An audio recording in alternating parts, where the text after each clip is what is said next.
میرا نام نجمہ روزی ہے، نجمہ یوسف بھی کہتے ہیں مجھے، اور میرے والد صاحب جو ہیں وہ جناب نگر کے رہنے والے تھے، اور اس سے پہلے جو دادا تھے وہ قادیان سے بلانگ کرتے تھے۔ تو میرا جو سٹڈیز ہیں وہ ایکچولی والد صاحب جو ہیں وہ جماعت سے اختلافات کے بعد جو ہے وہ جماعت چھوڑ کے تو چنیوٹ میں شفٹ ہو گئے تھے، تو چنیوٹ سے سٹارٹ ہوئی تھی، وہیں پہ میں نے میٹرک کیا۔ اس کے بعد جو ہے وہ میں نے اسلام آباد سے BCS کیا۔ ہماری فیملی میں سب سے پہلے میرے والد نے اسلام قبول کیا تھا، اور اس کے بعد جو ہے وہ میرا نمبر آیا، اور پھر مجھے دیکھا دیکھی خاندان کے آلموسٹ 200 لوگ جو ہیں وہ قادیانیت کو ترک کر چکے ہیں۔ میری اسلام لانے کا سبب جو ہے وہ بیسکلی میرے والد صاحب کی شہادت بنی، کیونکہ والد صاحب جو ہیں انہوں نے قادیانیت چھوڑ دی تھی، اور وہ قادیانیت کے جو ہے پردے فاش کر رہے تھے ان کی، کیونکہ بہت ساری چیزوں کو وہ جان گئے تھے، وہ اسپیشلی مرزا خاندان کے اور احمدیوں کے جو ہے وہ کیسز لیتے تھے۔ تو جو شخص بھی ان کے اندر گھس جاتا ہے وہ ان کی حقیقت سے واقف ہو جاتا ہے۔ تو میرے والد صاحب کی جب شہادت ہوئی، اور کیونکہ ہم یہ جانتے تھے کہ یہ سب کچھ جو ہے چل رہا ہے، اور والد صاحب نے بے شمار دفعہ خاندان کے سبھی لوگوں سے، اپنے بچوں سے اس بات کا اظہار کیا تھا کہ مجھے قادیانی جماعت بہت جلد مروا دے گی، اور بالکل ایسا ہی ہوا۔ تو پھر ہمارے لیے یہ بات جو ہے وہ انتہائی امیزنگ بھی ہوئی اور تکلیف دہ بھی، کہ ایسی پرامن جماعت جو کہتی ہے کہ جی یہاں ہم صرف محبت کرتے ہیں اور نفرت کسی سے نہیں کرتے، جس طرح ہمارے والد صاحب بتایا کرتے تھے کہ بے شمار لوگوں کو یہ مروا دیتے ہیں، اور جو ان کی بات نہیں مانتا ان کے ساتھ یہ انتہائی تکلیف دہ سلوک کرتے ہیں۔ تو وہ چیز ہمارے سامنے کھل کے آ گئی، اور اس کے بعد جب اس کو میں نے اسپیشلی فالو کرنا شروع کیا، اور اس وقت میں ابو ظبی میں مقیم تھی، اور میں نے یہ چاہا کہ میں جا کے دیکھوں خود، کہ میرے والد ایک بات کہتے تھے اور ہمیشہ سے کہتے تھے، وہ اب ہو بھی گئی ہے، تو کسی بھی طریقے سے میں جا کے اس کیس کا اینڈ دیکھوں کہ آخر یہ کیوں ہوا، اور اس کے اسباب کیا تھے، والد صاحب نے ایسے کیا کیا تھا کہ ان کو اس بری طرح سے بروٹلی مرڈر کروا دیا گیا۔ یعنی پورے پنجاب میں مجھے نہیں لگتا کہ اس طرح سے کسی کو مرڈر کیا گیا ہو کہ ان کی کمر پہ پیٹرول چھڑک کے سرگٹوں سے داغا گیا، ان کا ایک ایک دانت توڑ دیا گیا، ان کا جبڑا توڑ دیا گیا،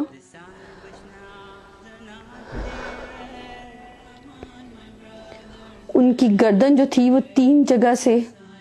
ٹوٹی ہوئی تھی، ان کی بیک بون جو تھی وہ انہوں نے توڑی۔ مطلب کوئی جسم کا اعضاء ایسا نہیں تھا جن پہ انہوں نے ٹارچر نہ کیا ہو۔ ان کے پیروں پہ سوئے مارے، ان کی بغلوں پہ سوئے مارے، اور ان کے جسم کو جگہ جگہ سٹیپلر سے چھیدا گیا۔ اور ان کی ویڈیو جو ہے وہ ہمارے پاس اس وقت کی موجود ہے جس وقت کرائم سین تھا، اور ARY والے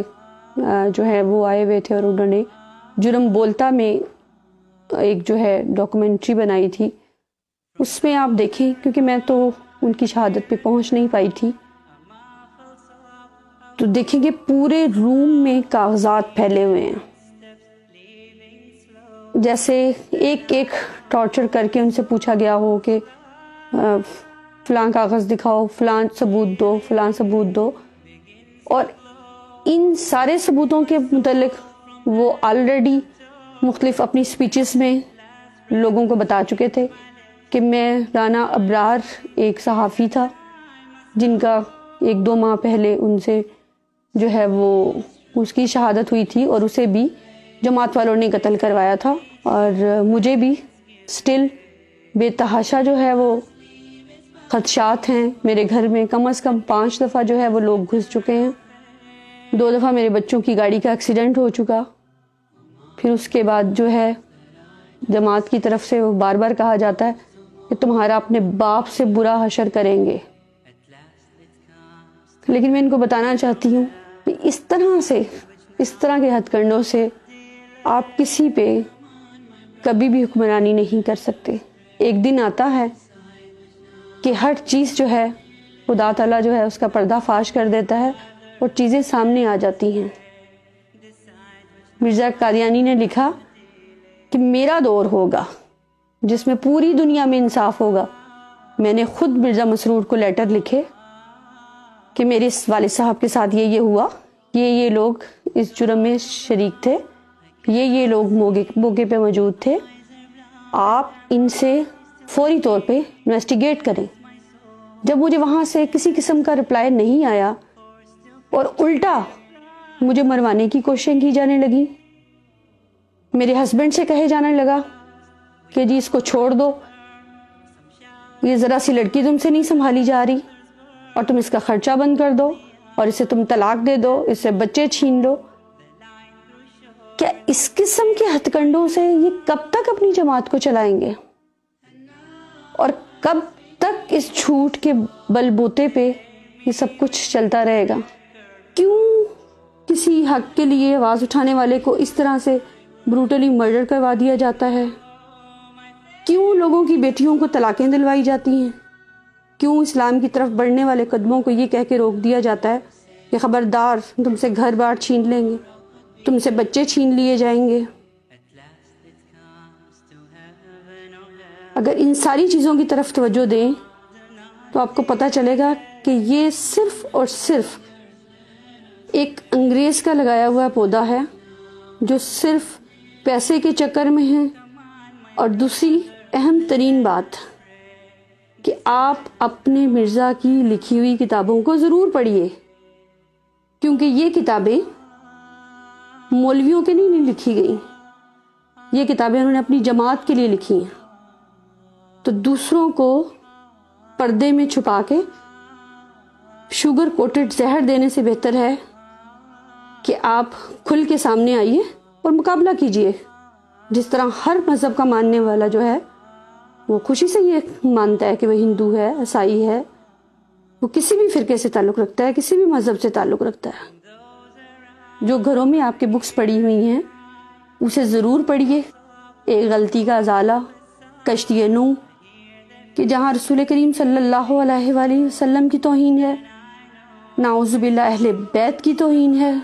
حضرت حسن حسین کی توہین ہے، جہاں حضرت فاطمہ کی توہین ہے. آپ دیکھیں کہ کوئی شخص جس کے اندر ذرا سی بھی ایمان کی رمق ہوگی وہ کبھی بھی یہ برداشت نہیں کرے گا. والد صاحب کی شہادت کے بعد جب بہت ساری چیزیں میں نے خود انویسٹیگیٹ کی اور چیزوں کی کھوج لگانا شروع کی، تو جب مجھ پہ یہ عیاں ہو گیا کہ قاتل جماعت ہے، تو میں نے اس جماعت کی بھی مکمل ریسرچ کرنی شروع کی. ان کی وہ سب بکس جو ڈھیروں کے حساب سے ہمارے گھر میں موجود تو تھیں، لیکن آج تک ہماری فیملی کے کسی بھی ممبر نے اسے پڑھنے کی کوشش نہیں کی تھی. اس وقت ٹائم بہت کم ہے. ایک چیز میں آپ سب لوگوں کو ضرور دکھانا چاہوں گی کہ جس طرح رسول کریم صلی اللہ علیہ وآلہ وسلم پہ قرآن پاک نازل ہوا تھا، اسی طرح سے قادیانیوں کا کہنا ہے کہ تذکرہ بھی قرآن پاک کا ایک نام ہے. جو تذکرہ کے نام سے انہوں نے یہ ایک کتاب، شاید اگر کیمرہ آپ کو دکھا سکے تو یہ کتاب ہے، اس میں انہوں نے یہ مرزا غلام احمد کی یہ بک لکھی ہوئی ہے. اس میں اگر آپ دیکھیں تو اس کا جو پیج، یہ فرسٹ پیج ہے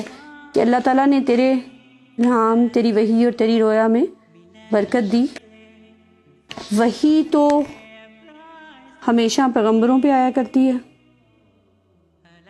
جبکہ آج تک قادیانی یہ کہتے ہیں کہ ہم اسے نبی نہیں مانتے، اور جسے نبی ہی نہیں مانتے اس کے بارے میں یہ پیس بی اپون ہم لکھتے ہیں.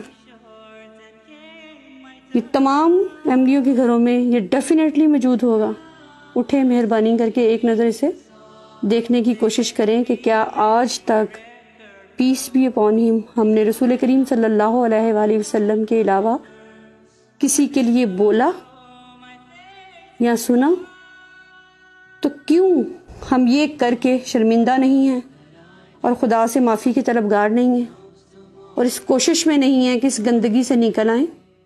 جو انہوں نے صرف اور صرف پیسہ کمانے کا ایک ذریعہ بنا رکھا ہے. اور میں نے جب گھر چھوڑا تو آپ یقین کریں کہ مجھے بالکل اندازہ نہیں تھا کہ مجھے کہاں جانا ہے, مجھے کہاں رہنا ہے. میں نے بچوں سے یہ کہا کہ آپ لوگ ظاہر ہے بہت عالی شان زندگی کے عادی ہیں, تو اگر آپ ڈیڈی کے پاس رہنا چاہیں تو مجھے کوئی اعتراض نہیں ہوگا. لیکن الحمدللہ میرے بچوں نے یہی کہا کہ نہیں, ہم آپ کے ساتھ ہی جائیں گے, ہم پڑھنا چھوڑ دیں گے لیکن ہم آپ کے ساتھ ہی جائیں گے کیونکہ آپ کا مقصد سچا ہے اور اللہ تعالیٰ اس میں برکت دے گا. مجھے بڑی حیرت ہے, میں نے یہ زندگی کبھی بھی نہیں دیکھی تھی. ہمیشہ ایک عالی شان زندگی گزاری, اچھے سے کھایا پیا, گاڑیوں میں گھومے پھرے, اور بس اس کے علاوہ کسی چیز کی نہ ضرورت محسوس ہوئی تھی اور نہ ہی کوشش کی تھی.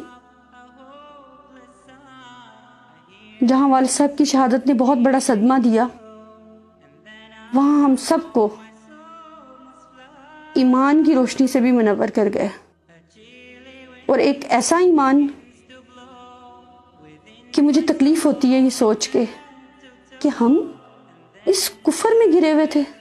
اور سب کو ادنا اور خود کو بہت اعلیٰ سمجھتے تھے کہ ہم بہت زبردست لوگ ہیں, ہم 73واں فرقہ ہیں. جب ہم اللہ کی طرف ایک قدم چلتے ہیں تو اللہ تعالیٰ کس قدر ہمارے قریب ہو جاتا ہے اور کس قدر جو ہے ہم پہ اپنے کرامات کرتا ہے, یہ مجھ سے بڑھ کے کوئی نہیں جان سکتا. اور میں بہت پرسکون ہوں اور خوش ہوں کہ میں وہ کام کر رہی ہوں جو مجھے کرنا چاہیے. اور میں سب کو دعوت دوں گی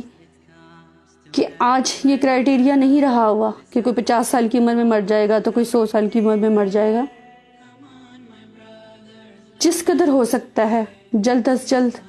قدم بڑھائیں اور اپنی آخرت کے لیے کچھ نہ کچھ کر جائیں. اسلام قبول کرنے کے بعد میرا اسپیشلی قادیانی خواتین کے لیے یہ میسیج ہے کہ وہ آگے بڑھیں, وہ چیزوں کو خود پڑھیں, دیکھیں, اپنی فیملیز کو, اپنے ہسبینڈز کو, بچوں کو پڑھائیں اور کوشش کریں کہ اس طرف سے ایمان کی طرف لوٹ آئیں. شاید میرا کوئی لفظ یا میری کہی ہوئی کسی بات سے کوئی قادیانی کفر چھوڑ کر اسلام کی طرف راغب ہو جائے اور اندھیروں سے روشنی کی طرف آ جائے.